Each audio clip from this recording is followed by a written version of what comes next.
नमस्कार। प्रादेशिक समाचार के साथ मैं शीला कुमारी। पहले मुख्य समाचार। प्रधानमंत्री नरेंद्र मोदी ने आदिजाति महासम्मेलन में लिया भाग। 22,000 करोड़ रुपए की विकास परियोजनाओं का किया उद्घाटन और शिलान्यास। केंद्रीय राज्य मंत्री डॉ राजकुमार रंजन सिंह और कुमारी प्रतिमा भौमिक ने किया झारखंड के आकांक्षी जिलों का दौरा। अधिकारियों के साथ की समीक्षा बैठक।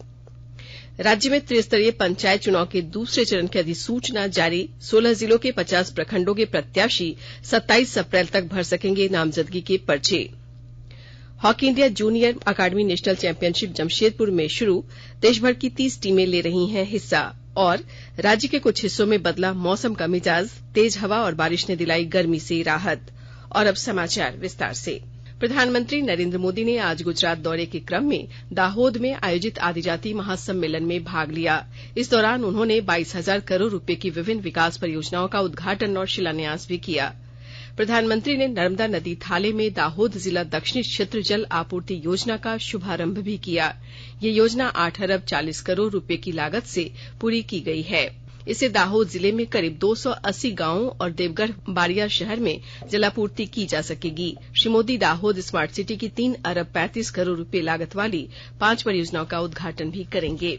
प्रधानमंत्री नरेंद्र मोदी ने कहा कि हील इन इंडिया इस दशक का सबसे बड़ा ब्रांड बन सकता है। आयुर्वेद, यूनानी और सिद्ध चिकित्सा पद्धति पर आधारित आरोग्य केंद्र अत्यधिक लोकप्रिय हो सकते हैं। श्री मोदी ने भारतीय वीजा के लिए नई श्रेणी आयुष वीजा की भी घोषणा की है, ताकि विदेशियों को आयुष क्षेत्र में भारतीय विशेषज्ञता का लाभ मिल सके।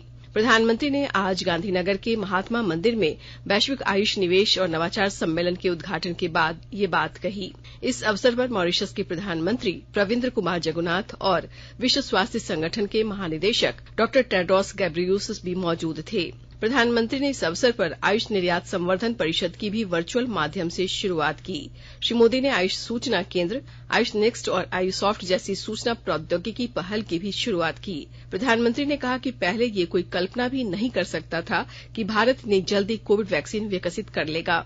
श्री मोदी ने कहा कि इससे संकेत मिलता है कि नवाचार और निवेश किसी भी क्षेत्र की ताकत बढ़ा सकते हैं। उन्होंने कहा कि आयुष क्षेत्र भविष्य में अधिकतम निवेश आकर्षित करेगा, जो आज से शुरू हो गया है।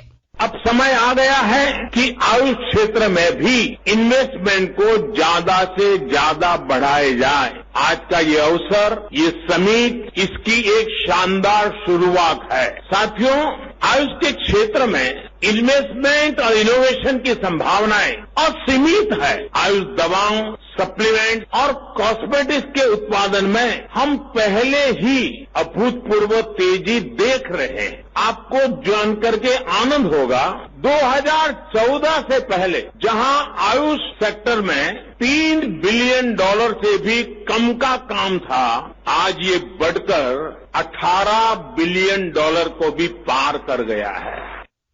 श्री मोदी ने कहा कि आयुष के क्षेत्र में निवेश और नवाचार की असीम संभावनाएं हैं। आयुष औषधियों और अन्य सौंदर्य प्रसाधनों के उत्पादन में पहले ही अभूतपूर्व वृद्धि हो रही है। उन्होंने कहा कि 2014 में आयुष क्षेत्र $3 अरब से भी कम था, जो अब $18 अरब से अधिक हो गया है। प्रधानमंत्री नरेंद्र मोदी कल लोक सेवा दिवस पर लोक प्रशासन में उत्कृष्टता पुरस्कार प्रदान करेंगे। ये पुरस्कार 2021 के लिए दिए जाएंगे। जन कल्याण के लिए केंद्र और राज्य सरकारों के जिलों और संगठनों द्वारा किए गए असाधारण और नवीन कार्यों के सम्मान के लिए ये पुरस्कार प्रदान किए जाते हैं। इस वर्ष प्राथमिकता वाले 5 कार्यक्रमों के लिए 10 पुरस्कार दिए जाएंगे। केंद्र, राज्य सरकार और जिलों के संगठनों को नवाचार के लिए 6 पुरस्कार प्रदान किए जाएंगे। लोक सेवा दिवस के अवसर पर आज नई दिल्ली में 2 दिन के कार्यक्रम का उद्घाटन किया गया। इस अवसर पर विज्ञान और प्रौद्योगिकी मंत्री डॉ जितेंद्र सिंह ने कहा कि पहले लोक प्रशासन में उत्कृष्टता के लिए प्रधानमंत्री पुरस्कार अधिकारी के व्यक्तिगत कार्य पर आधारित होते थे, लेकिन अब ये पुरस्कार अलग अलग जिलों के प्रमुख कार्यक्रम के प्रदर्शन पर आधारित होते हैं। केंद्रीय विदेश और शिक्षा राज्य मंत्री डॉ राजकुमार रंजन सिंह ने कहा है कि विभिन्न विकास योजनाओं का लाभ समाज के अंतिम व्यक्ति तक पहुंचाना केंद्र सरकार की प्राथमिकता है। वे आज रांची स्थित भाजपा प्रदेश कार्यालय में पत्रकारों से बातचीत कर रहे थे। आकांक्षी जिला सिंहभूम के दौरे के क्रम में केंद्रीय राज्य मंत्री आज रांची पहुंचे थे। उन्होंने कहा कि प्राचीन काल में हमारे देश में तक्षशिला और नालंदा जैसे महाविद्यालय थे, जहां देश विदेश के 10,000 से अधिक विद्यार्थी पढ़ते थे। आज फिर से प्रधानमंत्री नरेंद्र मोदी के नेतृत्व में भारत शिक्षा के क्षेत्र में विश्व गुरु बनाने जा रहा है।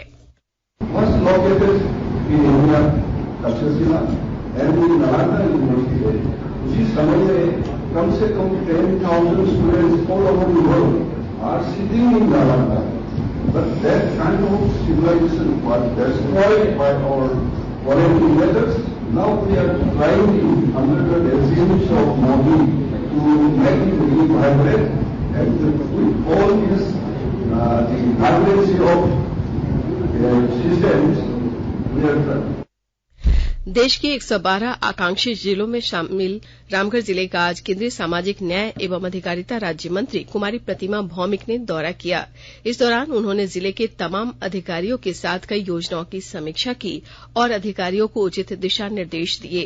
केंद्रीय राज्य मंत्री ने अधिकारियों से स्वास्थ्य, न्यूट्रिशन, पेयजल, शिक्षा, सिंचाई और आंगनबाड़ी केंद्रों की आधारभूत संरचना के बाबत जानकारी ली. उन्होंने आकांक्षी जिला में शामिल रामगढ़ के कई कार्यों को मानकों पर खरा बताया. मंत्री ने जिले के वात्सल्य धाम में अनाथ बच्चों से मुलाकात की और उनके बीच मिठाई तथा फल भी बांटे. इस मौके पर राज्य मंत्री कुमारी प्रतिमा भौमिक ने लोगों का आह्वान किया कि वे फ्लैगशिप योजनाओं का लाभ उठाएं. माननीय प्रधानमंत्री जी का जो सपना है और हर हाथ में रोजगार देना, गरीब कल्याण करना, किसानों का आय द्विगुना करना, महिला को हाथ में रोजगार देना, पूरा जो विषय है विषय को लेके प्रधानमंत्री का जो फ्लैगशिप प्रोग्राम है, सबको सुविधा हम खुद लेंगे, दूसरों को भी लेने के लिए हम प्रेरित करेंगे. तो रामगढ़ अच्छी स्थिति में है, आगे चल के और भी अच्छा स्थिति में आने वाले हैं. प्रधानमंत्री जी ने कुछ देश के कुछ जिलों को 112 जिलों को आकांक्षित जिला उन्होंने घोषित किया, क्योंकि उस जिला को डेवलप करना है, तो प्रायोरिटी देना है ज्यादा. राज्य में त्रिस्तरीय पंचायत चुनाव के दूसरे चरण में 16 जिलों के 50 प्रखंडों में होने वाले मतदान के लिए आज अधिसूचना जारी कर दी गई है. प्रत्याशी 27 अप्रैल तक नामजदगी के पर्चे दाखिल कर सकेंगे. नामांकन पत्रों की जांच 28 से 30 अप्रैल तक होगी. उम्मीदवार अपने नाम 2 मई तक वापस ले सकेंगे, जबकि 4 मई को चुनाव चिन्ह का आवंटन होगा. दूसरे चरण के लिए 19 मई को मतदान होगा, जबकि 22 मई को मतों की गिनती की जाएगी. आकाशवाणी के ताजा तरीन समाचारों के लिए आप हमारी वेबसाइट newsonair.com पर लॉग ऑन कर सकते हैं. ताजा समाचार Twitter handle @AIR News Alerts और Facebook page all India radio news पर भी उपलब्ध है. आप प्रादेशिक समाचार एकांश के ट्विटर हैंडल @AIR News_Ranchi और फेसबुक, इंस्टाग्राम पेज तथा YouTube channel AIR News Ranchi पर भी हमारे बुलेटिन सुन सकते हैं. प्रादेशिक समाचार आप आकाशवाणी रांची से सुन रहे हैं. और अब पेश है कोरोना से बचाव के कुछ संदेश. चलो मिलकर एक शुरुआत करें, चलो एक फैसला आज करें, मास्क नहीं तो टोकेंगे, कोरोना को रोकेंगे. चलो एक इरादा करते हैं, चलो कुछ वादा करते हैं, मास्क नहीं तो टोकेंगे, कोरोना को रोकेंगे. भारत सरकार द्वारा जनहित में जारी. कोविड-19 से बचाव और सुरक्षित रहने के 3 उपाय. मास्क लगाएं, 2 गज दूरी है जरूरी, सुरक्षित दूरी रखें, हाथ और मुंह साफ रखें. प्रादेशिक समाचार में आपका एक बार फिर से स्वागत है. भारतीय जनता पार्टी ने आजादी का अमृत महोत्सव को राष्ट्रीय जागृति का उत्सव बताया है. पार्टी ने इसे सुशासन के सपने को साकार करने और वैश्विक शांति तथा विकास का उत्सव भी कहा है. पार्टी के वरिष्ठ नेता और सूचना तथा प्रसारण मंत्री अनुराग ठाकुर ने कहा कि आजादी का अमृत महोत्सव के अंतर्गत देशभर में 25,000 से अधिक कार्यक्रम आयोजित किए गए हैं. श्री ठाकुर ने कहा कि मंत्रालयों और विभागों ने अब तक 8,616 कार्यक्रम आयोजित किए, जबकि राज्यों और केंद्र शासित प्रदेशों ने 9,516 कार्यक्रम आयोजित किए हैं. श्री ठाकुर ने कहा कि विद्यालय और विदेशों के अन्य संगठनों ने आजादी का अमृत महोत्सव के तहत 2,347 कार्यक्रम आयोजित किए. प्रधानमंत्री नरेंद्र मोदी ने प्रगतिशील स्वतंत्र भारत, सांस्कृतिक रूप से समृद्ध विरासत और देश की उपलब्धियों का जश्न मनाने के लिए पिछले वर्ष 12 मार्च को आजादी का अमृत महोत्सव की शुरुआत की थी. और अब सुनते हैं अमृत महोत्सव क्विज. आजादी का Amrit Mahotsav.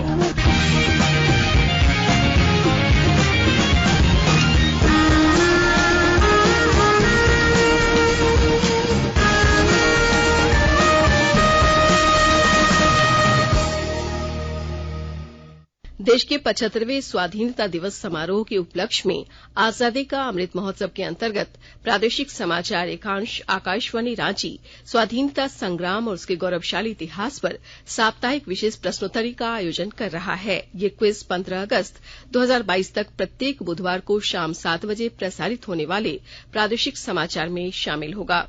Central coalfields limited और mission blue foundation Amrit Mahotsav quiz में आकाशवाणी समाचार रांची के साथ सहयोगी के रूप में शामिल हैं। आज का प्रश्न है, डोरंडा सैनिक विद्रोह का नेतृत्व किसने किया था? प्रश्न एक बार फिर से सुन लें।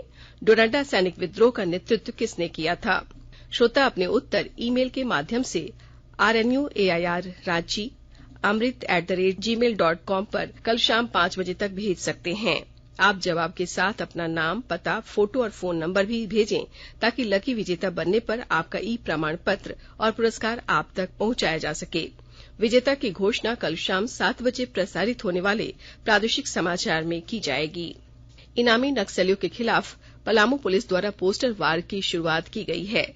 जिले के अलग अलग इलाकों में पुलिस इनामी नक्सलियों के घरों और गांवों के प्रमुख स्थानों पर आत्मसमर्पण को लेकर पोस्टर चिपका रही है ताकि उन पर मानसिक दबाव बने और उनका मन सरेंडर करने के लिए बन जाए। पोस्टर में सरकार की सरेंडर पॉलिसी की जानकारी दी गई है। साथ ही नक्सलियों के रैंक के हिसाब से इनाम राशि बताई गई है। पुलिस ने पंचायत भवनों, स्कूलों, बाजारों सहित करीब 15 जगहों पर नक्सलियों और उग्रवादियों के फोटो सहित पोस्टर लगाए हैं।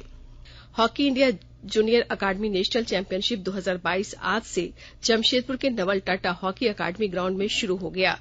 इसका विधिवत उद्घाटन हॉकी इंडिया के अध्यक्ष ज्ञानेंद्रो निगोम्बम ने किया। इस अवसर पर उन्होंने कहा कि 2024 में होने वाले ओलंपिक में गोल्ड मेडल लेना उनका लक्ष्य है। उन्होंने महिला हॉकी के बारे में कहा कि झारखंड और हरियाणा के साथ साथ पूरे देश भर से अब लड़कियां हॉकी के क्षेत्र में आगे बढ़ रही हैं। इस प्रतियोगिता में देश भर से 30 टीमें हिस्सा ले रही हैं। ये टूर्नामेंट 1 मई तक चलेगा।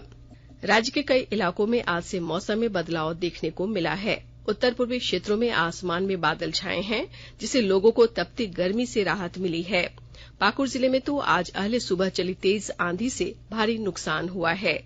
तेज हवा से जिले में कई पेड़ गिर गए हैं और कुछ कच्चे मकानों को भी क्षति पहुंची है। रांची मौसम विज्ञान केंद्र ने अपने पूर्वानुमान में बताया है कि 22 अप्रैल तक राज्य के कुछ क्षेत्रों में बारिश हो सकती है। मौसम वैज्ञानिक अभिषेक आनंद ने मौसम पूर्वानुमान की जानकारी देते हुए बताया है कि बीते 24 घंटों में राज्य में तापमान शुष्क बना रहा। सबसे अधिक वर्षा 19.4 मिलीमीटर राजमहल में दर्ज की गई। वहीं राज्य के उत्तर पश्चिम, दक्षिण और मध्य भाग में कहीं कहीं पर लू की स्थिति बनी रही। गढ़वा जिले में रमना डंडई मुख्य मार्ग पर बारातियों को ले जा रहे एक बस के पलट जाने से दुल्हन समेत करीब 45 लोग घायल हो गए। इनमें से 3 लोगों की हालत गंभीर बताई जा रही है। सभी घायलों का इलाज गढ़वा सदर अस्पताल में चल रहा है। और अब संक्षिप्त खबरें। मुख्यमंत्री हेमंत सोरेन की मां की तबियत अचानक खराब हो गई है। इसके बाद उन्हें तत्काल रांची के एक निजी अस्पताल में भर्ती कराया गया है। गुमला जिले में उपायुक्त सुशांत गौरव की अध्यक्षता में 100 दिवसीय रीडिंग कैंपेन की प्रगति समीक्षा की गई। इस दौरान उन्होंने अधिकारियों को आवश्यक दिशा निर्देश दिए।